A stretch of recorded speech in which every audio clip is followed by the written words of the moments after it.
Hello YouTubers, so this is the last Intercom system update of 2022. Hard to believe already, and I've had made some dramatic changes, at least in the main room. Really nothing much in the shop, but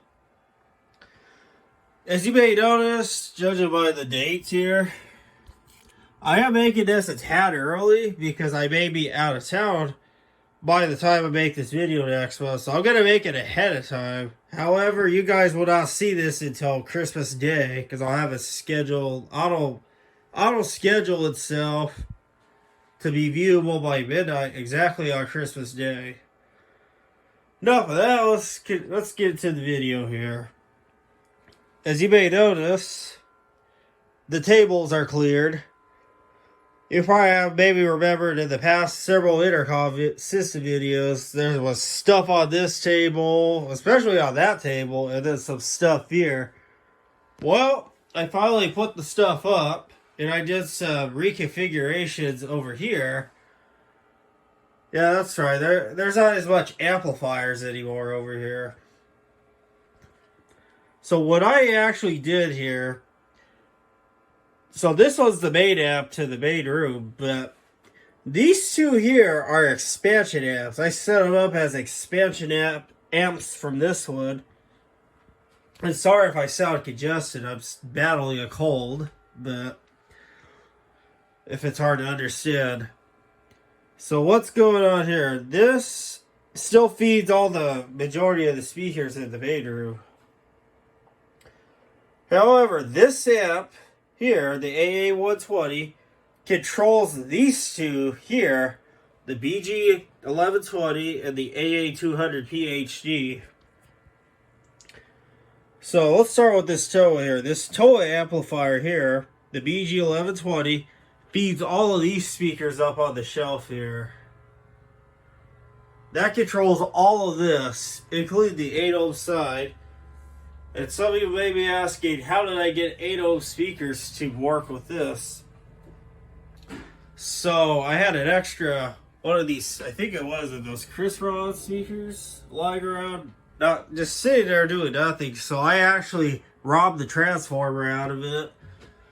I stuck it in the back over here. This could go up to 60 watts because those transformers are very expensive. And I also got this giant horde here connected to that transformer as well.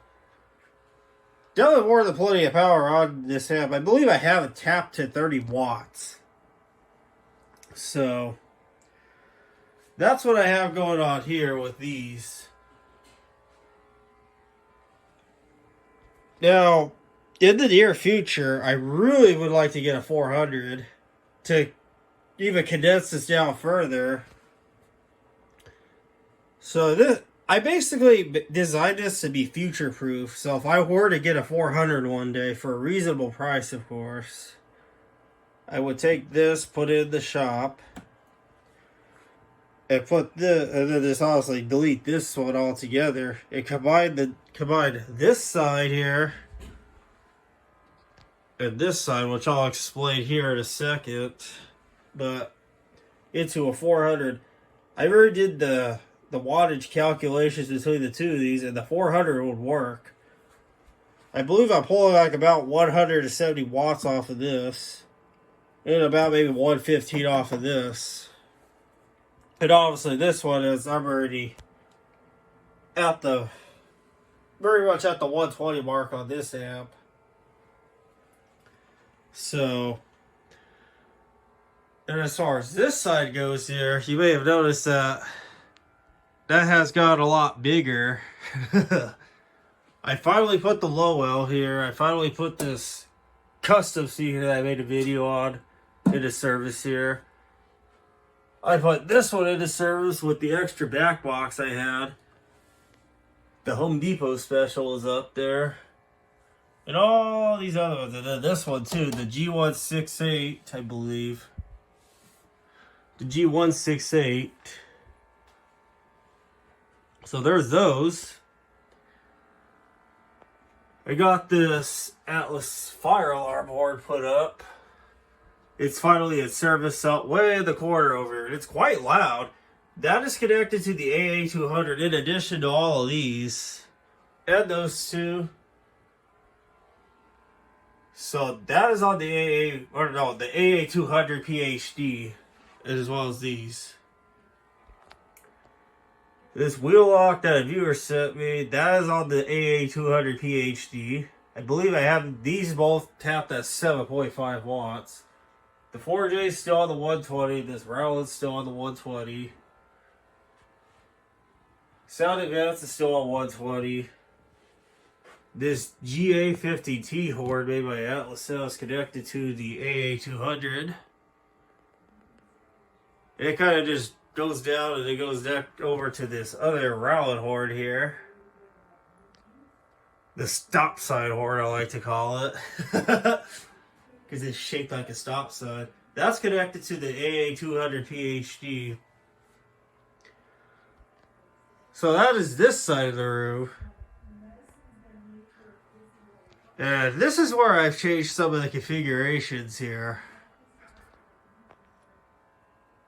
Now, this APF 15 horn, it's not a 15T, but I actually added an external transformer inside of it. That's been like that for years, but that's still on the AA120. Now, this Ducade horn here, it used to be on the 120, but I've ever since moved it over to the AA200 PhD, just to kind of balance everything out. And then I finally got the Bogan Orbit Near speaker up. Using hardware that I had to get a little creative with this one. I had the screws and I had this scrap chain, these chains that you get with those cheapo LED lights you get from Costco. I had a bunch of those lying around, so I was able to use those and then put a little clip on the top, the same type of clip that the SoundSphere speaker uses in the shop.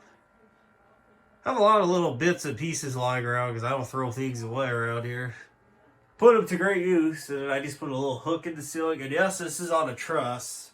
It's on a stud, it will not fall.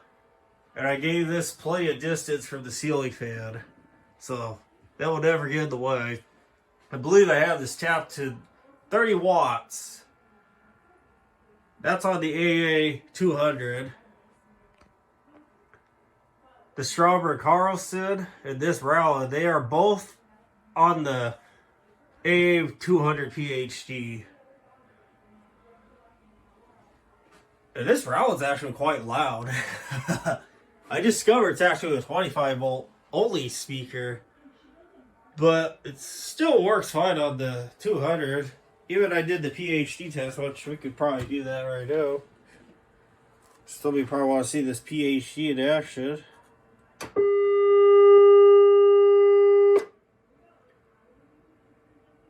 So, the signal light came on. As long as that limit light don't come on, we're good. If that limit light came on, that would have meant there's a fault. That's not the case here, so. Those two are the AA200. This is still on the 120. Same with all of these. Well, except that Ducade. We'll get there in a second. This is still on the 120. That's still on the 120. These three, however, those are all on the 200. Including this vintage Ducade speaker here with the chrome dust cap. That used to be on the 120, as well as the redback horn. But like I said, I flipped a few wires around a junction box up there, and I got them to be on the 120 or the AA200. There's that Specco speaker that is up. It actually looks quite nice in this little area. I would have thought it would have been too bulky, but it's actually quite flat, almost quite flat over here.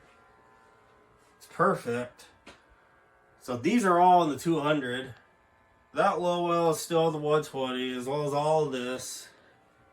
And I don't know if I've explained this to you guys or not, but that Toa wide range speaker you see there, I don't know if you see the paint on that wire. I'm trying to point it. There's a little bit of white, if the camera could focus. I get a suspicion that that was pulled from a Target store. Or probably point a laser at it. See that paint up there where the laser's at? On the wire? That is suggesting to me that that was pulled out of a Target store. And the reason I say that is because I remember when my local Target is being remodeled, they actually unscrewed these from the post. You know, that are meant for the web trusses up above to hold them in place. And I remember they had these, they just zip tied these off of the ceiling tile grid, and when they were painting the posts, there was plenty of paint on the wire, so that's why I was saying that this was likely pulled from Target. That's still on the, that is also still on the 120.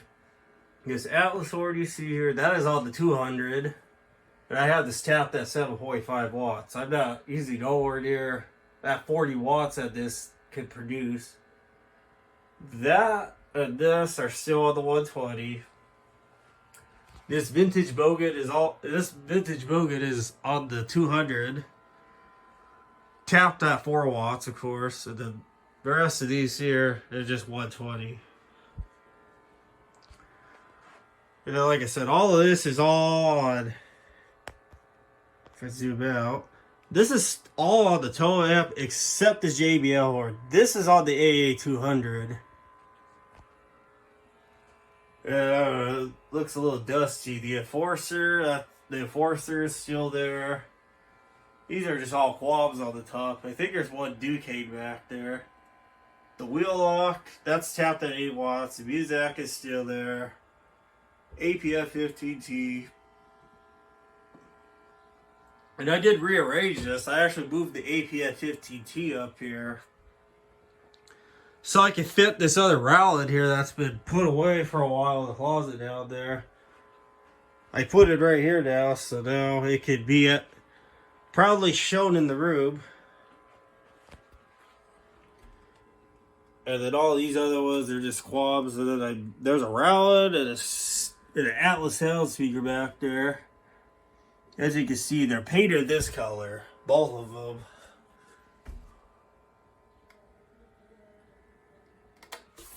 So there's that. As far as the phone systems go, nothing really hasn't changed much.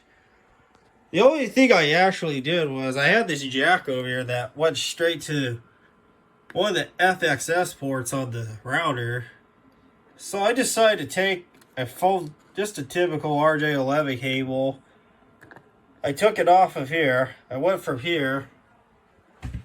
And I jumped it straight to line 5 on the Meridian system. Because now I can do this.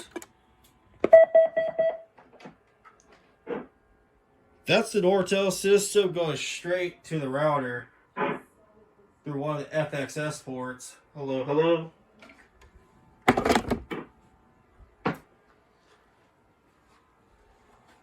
Because how it used to be was I could access only the Nortel system through here. I would dial 300 and then that would access the ATA back to here.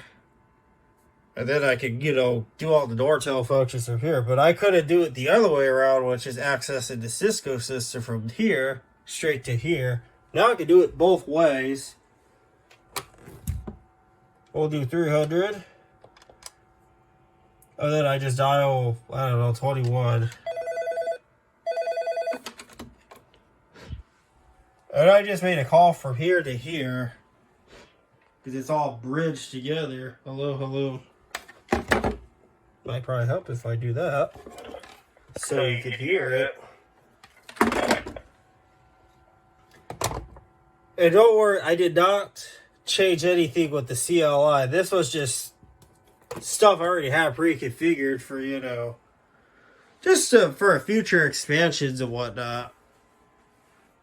And line 5, I just had to enable it on this phone. That's the only configuration I had to do.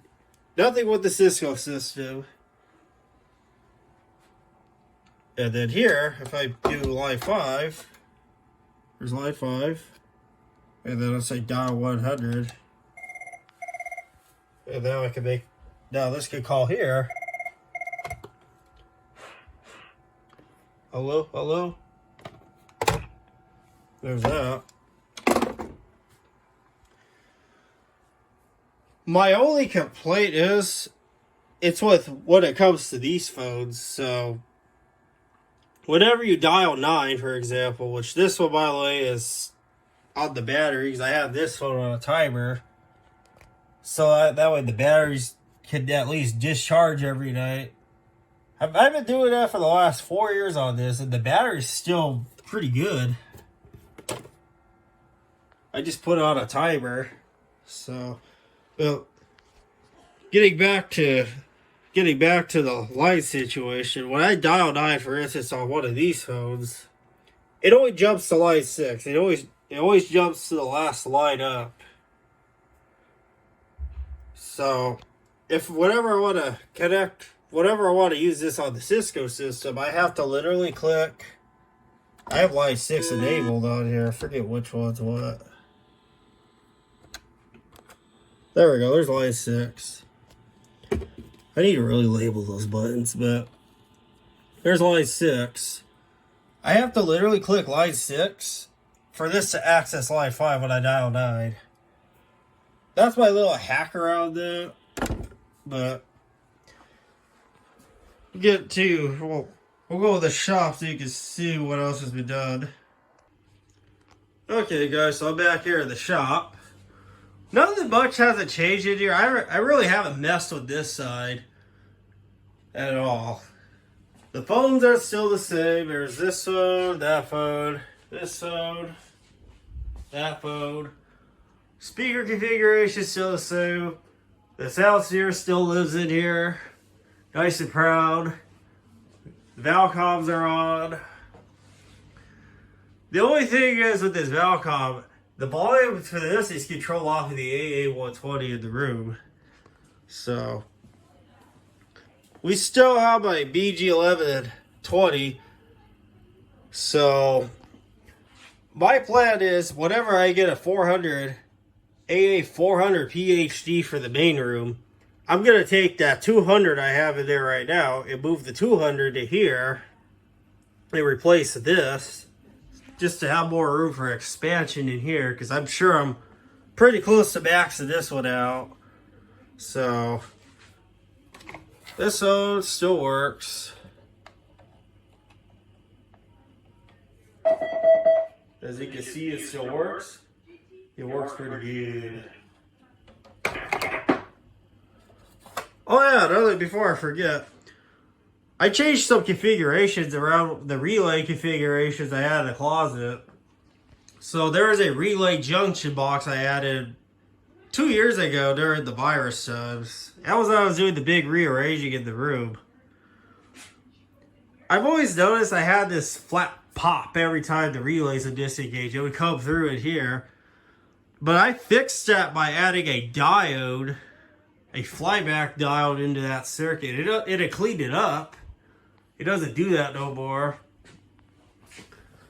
And this one, I really need to label those buttons. There was line 6.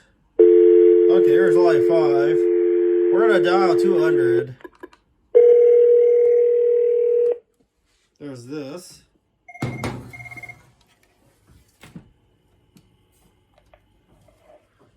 I put it on speaker so you can hear it.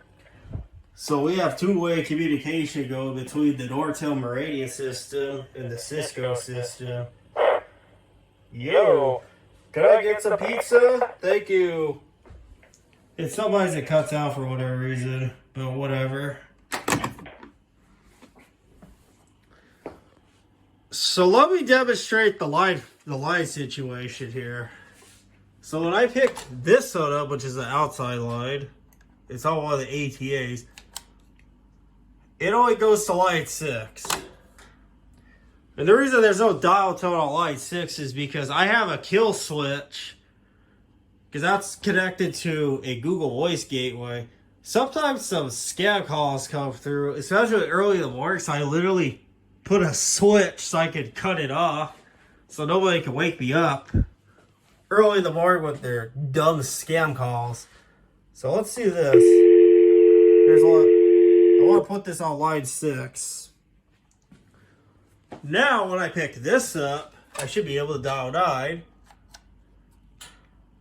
And now I should be able to call the Cisco phone in here.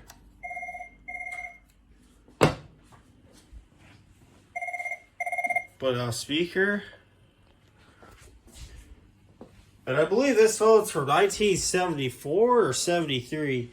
So here we go. Yeah, sometimes for some reason, I don't know why, making a fool out of me. Let's try this again. Let's do a test page.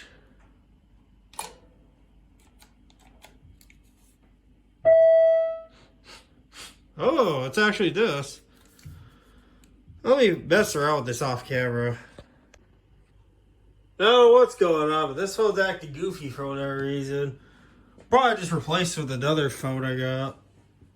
Still got like a million more, but you get the idea. So that's still on line 6. We'll do it from here.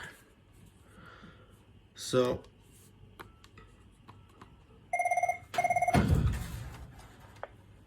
And here we go. We have this.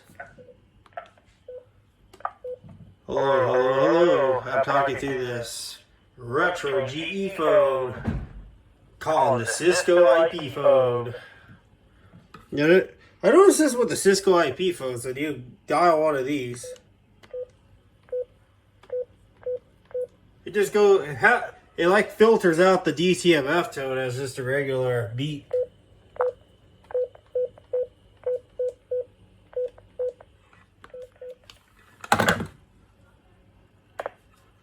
I don't know why Cisco programmed him to do it like that, but maybe it spooks some people. So I'll get the music going here so you guys can hear these in action. Okay, let's jam out here. Sure you guys are ready for the music.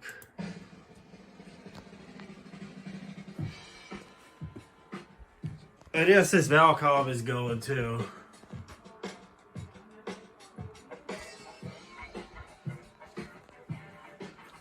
So this is what I mean by this controls these other amps.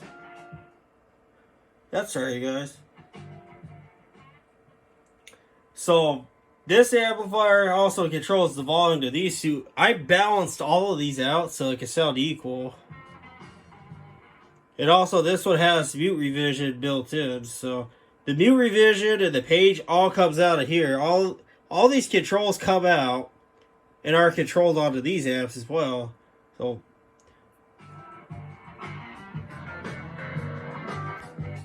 yeah, there's this.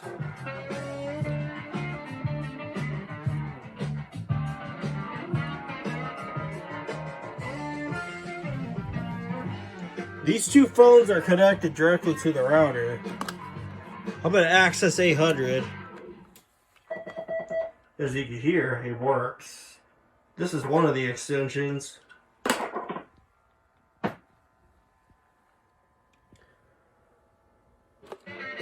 And then this one's another extension.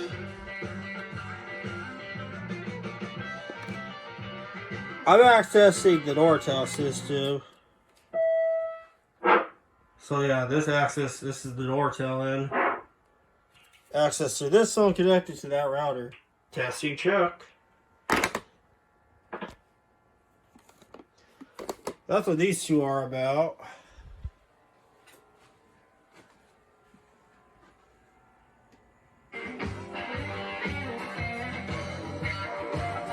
So there's these other ones. Even the music.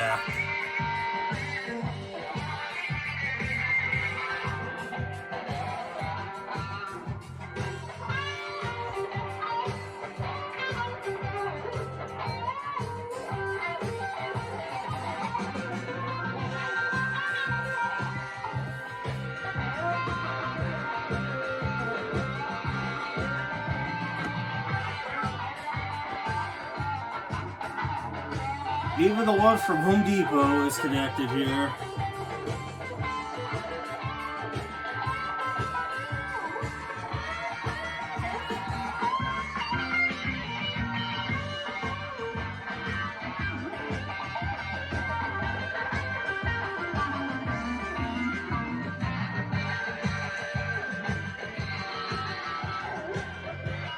So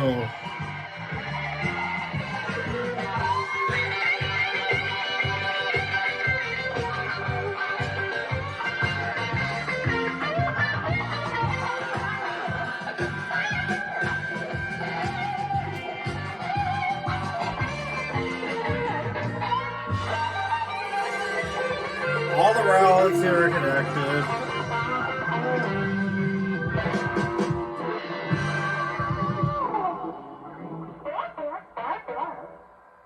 There's this JBL horde.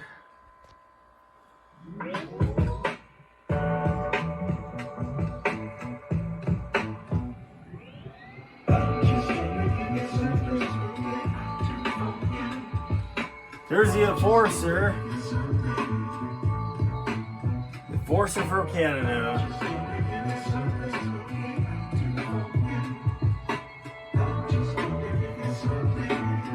There's the wheel lock, that's still connected. Here's the redback from Australia. There's the Specco.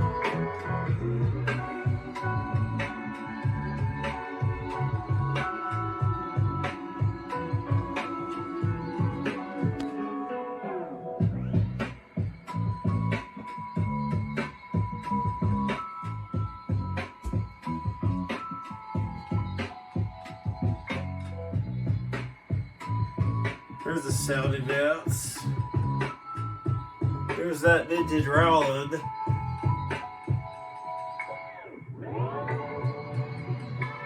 Here's the Stromberg Carlson.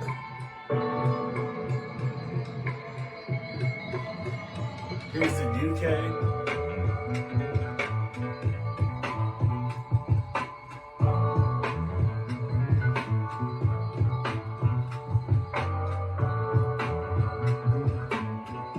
Here's the GA50T.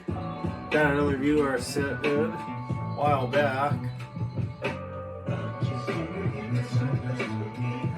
Here's this.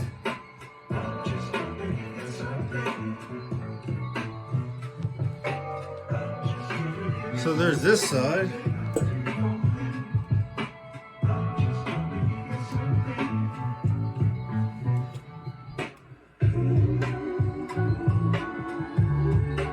Now this is all on a 70-volt side now with the transformer, like I stated earlier.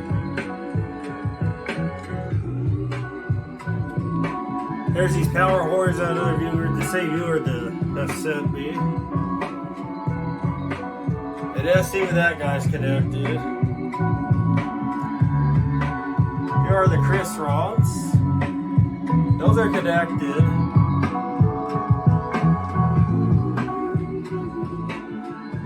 Even the Posh is still connected.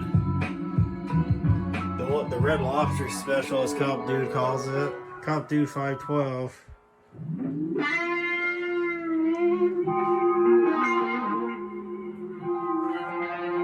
So he does all of this.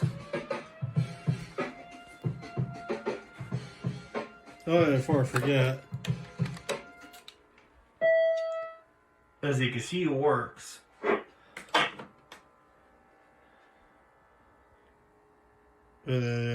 The mute revision. Here's that relay junction box I was telling you guys about.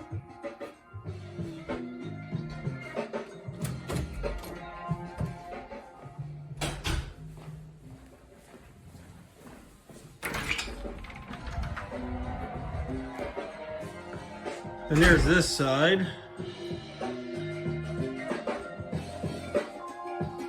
This is still connected. There goes that telecore.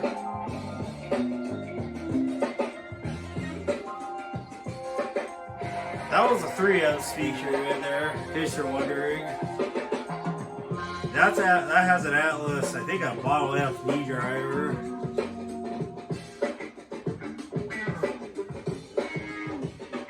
Now this one, I know some of you might not remember, this one's an older wheel lock speaker. And that hole in the middle is the volume control. And the baffle's plastic on that.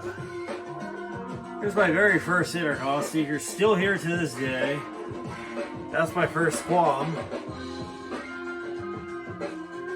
And these all still work.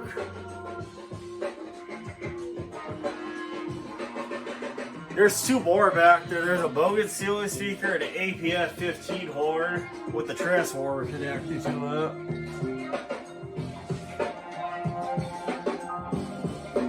That's still, all of this is still here. There's a low well.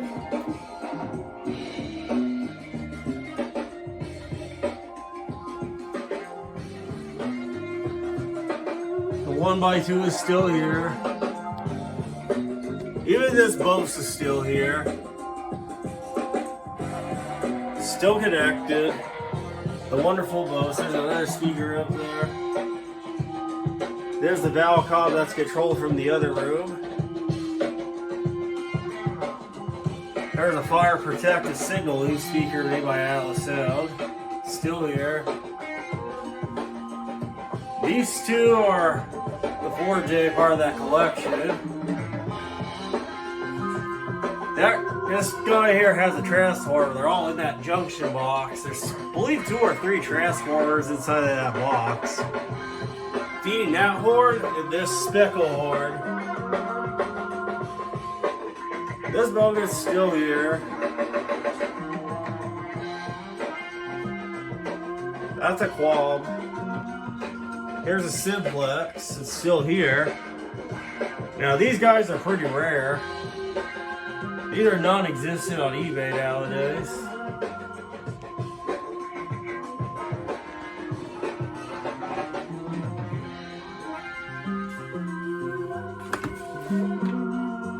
Let's see. So here's line 5. I'm gonna punch in 800. And there we go. I'm accessing the override from this phone, which is only accessible on the Cisco system. But now we got two-way communication going.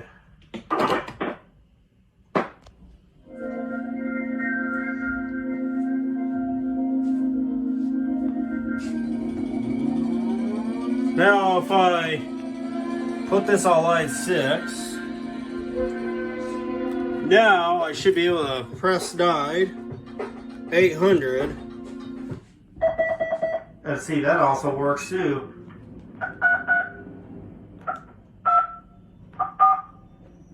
There's a weird delay on here. See that? That's kind of weird. Yeah, there's a weird, kind of weird thing going on here.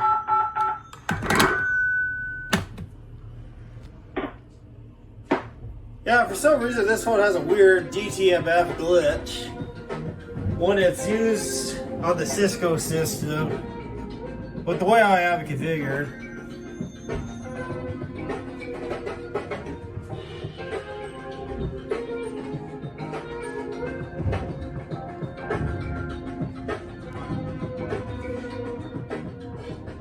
So yeah, this is the video, you guys. The video of the year already. Like I said, I'm making this early in advance is because I'm going to be out of town and I will not be able to be back here making the video, you know, during the normal, let's say, programming time. But you guys will see this on Christmas, so